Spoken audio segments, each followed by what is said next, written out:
तो x plus Y बराबर 5 और 2x माइनस 3y बराबर 4। इसको क्या करना है, विलोपन विधि से हम लोग को हल करना है। इससे पहले हम लोग सीखे प्रतिस्थापन विधि, है ना। अगर इसको प्रतिस्थापन विधि से हल करेंगे तो भी आंसर आएगा, लेकिन क्वेश्चन में बोला है इसको विलोपन विधि से हल करना है।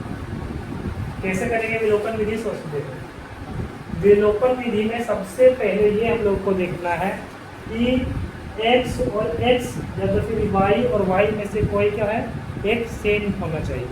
यानी यहाँ पे अगर x है तो यहाँ पे भी x ही होना चाहिए, यहाँ पे 2x है तो यहाँ भी 2x ही होना चाहिए। अगर y का देखेंगे तो यहाँ y है तो यहाँ भी y ही होना चाहिए, और यहाँ 2y है या तो 5y है तो यहाँ भी 5y ही होना चाहिए, है ना। एक अगर बराबर हो गया तो हम लोग को समीकरण सॉल्व करना बहुत ही आसान हो जाएगा। और अगर बराबर नहीं है कोई भी x वाला या तो y वाला चर, तो क्या करेंगे, हम लोग गुना करके बराबर करेंगे। तो यहाँ पे देख रहे हैं x है और यहाँ पे 2x बराबर है क्या, नहीं। यहाँ पे y है, यहाँ पे माइनस 3y बराबर है क्या, नहीं। अब जब बराबर नहीं है तो या तो हम लोग x को बराबर कर लेंगे या तो फिर y वाले को बराबर कर लेंगे। तो यहाँ पे x है, यहाँ पे x के साथ जो चर है वो कितना है, 2 है। तो यहाँ पे भी अगर 2x कर देंगे तो बराबर हो जाएगा, है ना। तो बस सिर्फ x वाले पे ही ध्यान देना है, x वाले को बराबर कर रहे हैं। तो यहाँ पे करेंगे क्या, तो सबसे पहले x प्लस वाई बराबर 5, इसको क्या करेंगे, समीकरण 1 मान लेंगे। और फिर क्या है, तो 2x माइनस 3y बराबर क्या, 4, इसको समीकरण 2 मान लेंगे। ठीक है, अब ये चीज समझ ली हम लोग, या तो x वाला चर बराबर होना चाहिए या तो y वाला चर बराबर होना चाहिए।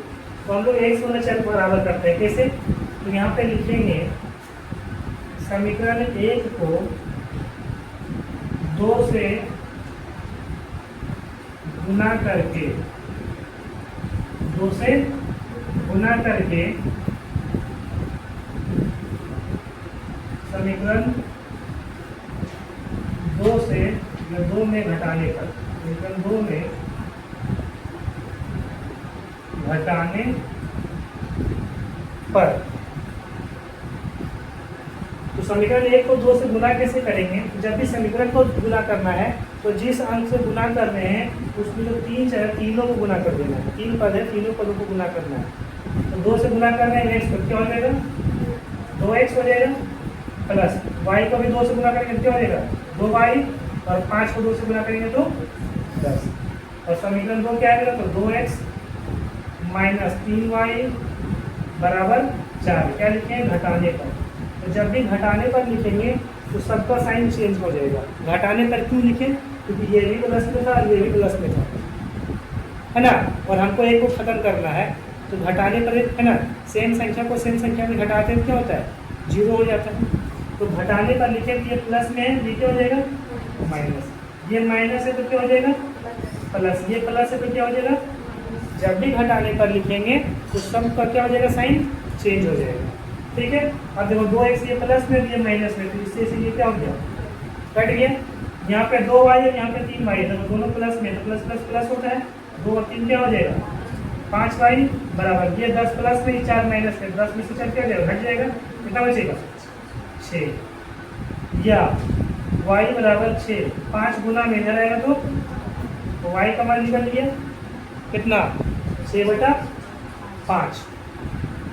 अब क्या करेंगे, तो y का मान रख देंगे समीकरण 2 में, तो लिखेंगे y का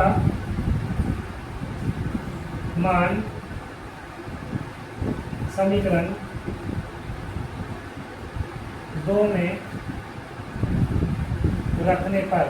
क्या समीकरण 2 में रखेंगे तो ही y निकलेगा x का मान, नहीं, समीकरण 1 में भी रखेंगे तो भी चलेगा। तो दोनों में से किसी में भी रख सकती है। ठीक है, तो समीकरण 2 क्या है, 2x माइनस 3y बराबर 4, या 2x माइनस 3, y का मान कितना निकला है, 6/5, तो 6/5 बराबर 4, या 2x माइनस, ये गुना हो जाएगा 63, 18/5 बराबर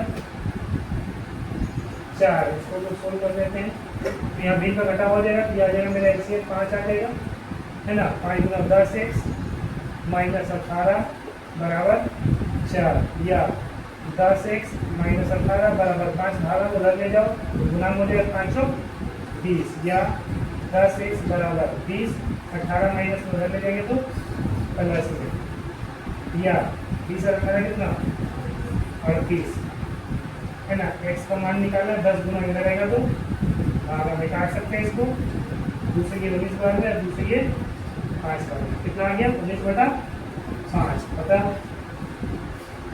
तो x का मान निकला कितना 19/5, और y का मान कितना निकला तो 6/5, 3 में लगे हो गया।